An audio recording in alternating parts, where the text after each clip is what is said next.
One of the most difficult things we face, not only at the Early Learning Coalition, but in life itself, is the changing dynamics and the breakup of the family structure, the inability, it seems, of young men to accept responsibility as fathers.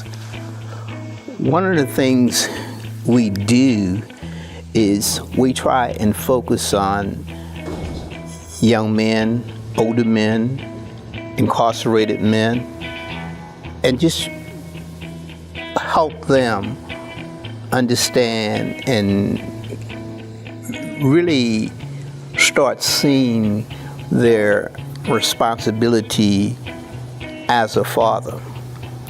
One of the things I talk about every Friday when I go to the prison is that even though you're not there as you should be, and if you are there, you should always be the least important person. Anytime a father is the most important person in the family, it's a dysfunctional family. It's not going to work. It's not going to work properly. That's not your role. We believe that a father, first and foremost, provides for his family. There are certain situations, and I'm not naive enough to think that everything is cookie cutter and this is how it is. There are challenges in life and we all go through them. But those challenges should not deter from you being the father of that child. If there's issues with the mother, that still does not alleviate your responsibility to be a father. If your child falls and scrapes his or her knees, that's your blood that's bleeding on the sidewalk. Nobody else, it's yours. How then can you not acknowledge or not step up to the plate?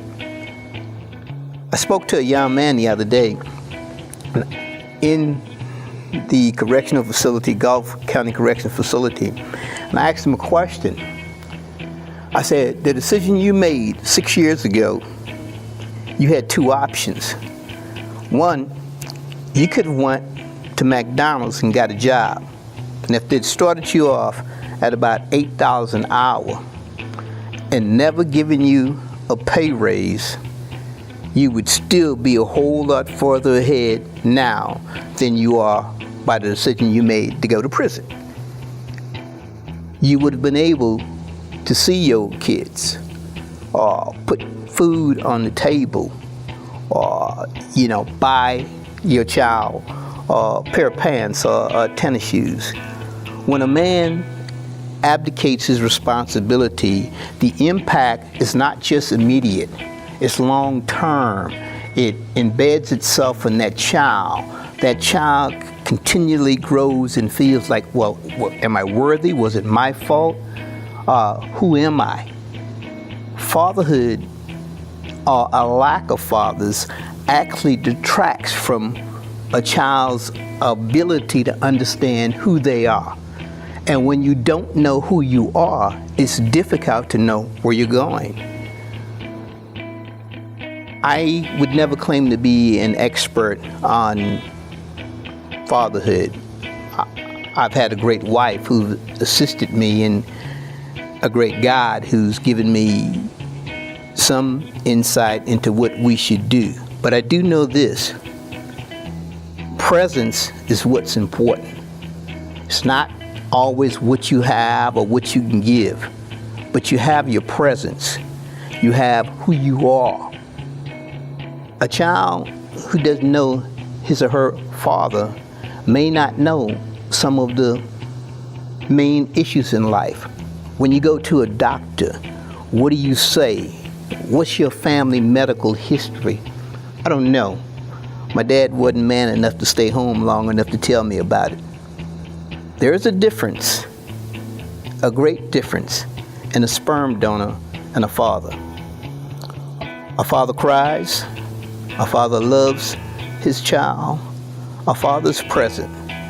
First and foremost, He's present, he listens, and he understands that he's the least important person in the family.